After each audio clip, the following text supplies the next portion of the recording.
अस्सलाम वालेकुम दोस्तों। एक सवाल जो बार बार पूछा जाता है और वो दिलचस्प भी है, वो ये है कि सवाल कितने सफ़ों पर हल होना चाहिए, या एक सवाल कितने पेजेस का हो तो आपको अच्छे मार्क्स मिल जाते हैं। तो इस सिलसिले में मैं आपको ये प्रॉपरली गाइड करने की कोशिश करूँगा ताकि आप जो है अपना पेपर उस तरीके से हल कर सकें। तो आए हम चलते हैं, देखते हैं कि बीए लेवल पर कितने पेजेस का एक क्वेश्चन हो तो आपको पूरे नंबर मिलेंगे, या कितने पेजेस का आप करेंगे तो आपको हाफ नंबर मिलेंगे, या आपके पासिंग मार्क्स सिर्फ अगर आप चाहते हैं तो कितने पेजेस का क्वेश्चन हल करने पर आपको मिलेंगे। तो दोस्तों इस सिलसिले में हम सबसे पहले एग्जांपल लेते हैं इंग्लिश की, कि इंग्लिश का एक क्वेश्चन कितने पेजेस पर अटेम्प्ट किया जाए कि आपको अच्छे मार्क्स मिल जाएं।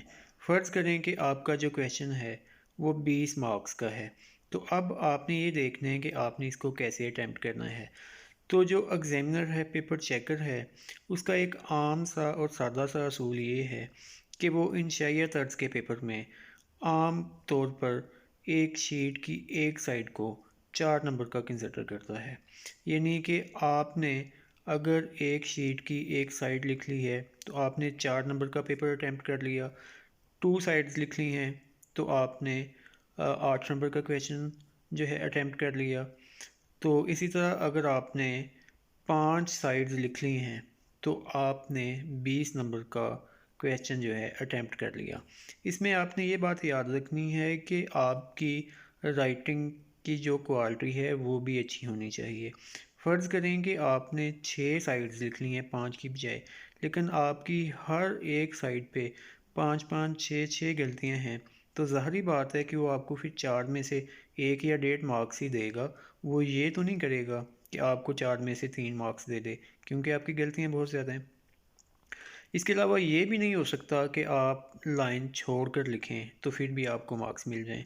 हाँ, आप हाशिया लगा सकते हैं हाफ इंच का या मैक्सिमम 1 इंच का, लेकिन आप जो है वो अगर लाइन छोड़ कर लिखेंगे तो फिर आपको डबल लिखना पड़ेगा। तो आप कभी भी लाइन छोड़ कर ना लिखें, आप हर लाइन पर लिखें। तो दोस्तों इंग्लिश के पेपर में आपको अगर 20 मार्क्स का आपने क्वेश्चन अटेम्प्ट करना है तो देन आपको 5 साइड्स लिखनी पड़ेंगी। अगर 25 मार्क्स का अटेम्प्ट करना है तो आपको 6 लिखनी पड़ेंगी। ये था इंग्लिश का। इसके बाद जो दूसरे सब्जेक्ट्स हैं उनका भी तकरीबन मिलता जुलता ही है। अगर आपका 25 नंबर का सवाल है तो आप कोशिश करें कि 6 से 7 के दरमियान जो है वो शीट्स ज़रूर लिखें। उसके बगैर अगर आप 6 या 7 नहीं लिखते तो फिर वो ये समझा जाता है कि आपने पूरा जो है क्वेश्चन अटैम्प्ट ही नहीं किया। तो आपने अच्छा भी लिखा हो तो फिर भी आपको 10-12 मार्क्स मिलते हैं। तो अगर आपने 6 या 7 शीट्स जो हैं फिल की हैं तो आपने अच्छा लिखा है तो फिर आपको 17 मार्क्स भी मिल जाते हैं। नॉर्मली जो हैं वो 14 से 15 मार्क्स मिलते हैं जो आम तरीके का अटेम्प्ट किया होता है। फ़र्ज़ करें कि क्वेश्चन ये है कि आपने किसी चीज़ का ट्रांसलेशन करना है। अब अगर आपको 20 नंबर की ट्रांसलेशन आ जाती है तो आपने वो ट्रांसलेशन अगर एक पेज पे आती है तो आपने एक पेज ही कर लेना है, तो वो आपका 20 नंबर का ही कंसिडर होगा।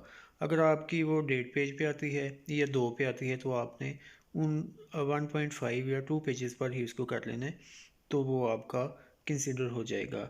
ये है सिर्फ ट्रांसलेशन का असूल, कि ट्रांसलेशन में आपने अपनी तरफ से चूँकि कमी बेशी नहीं करनी होती, इसलिए जो है आपको वर्ड बाय वर्ड जो है अकॉर्डिंगली लिखना होता है, तो आपको उतने मार्क्स मिल जाते हैं जितने का वो क्वेश्चन होता है।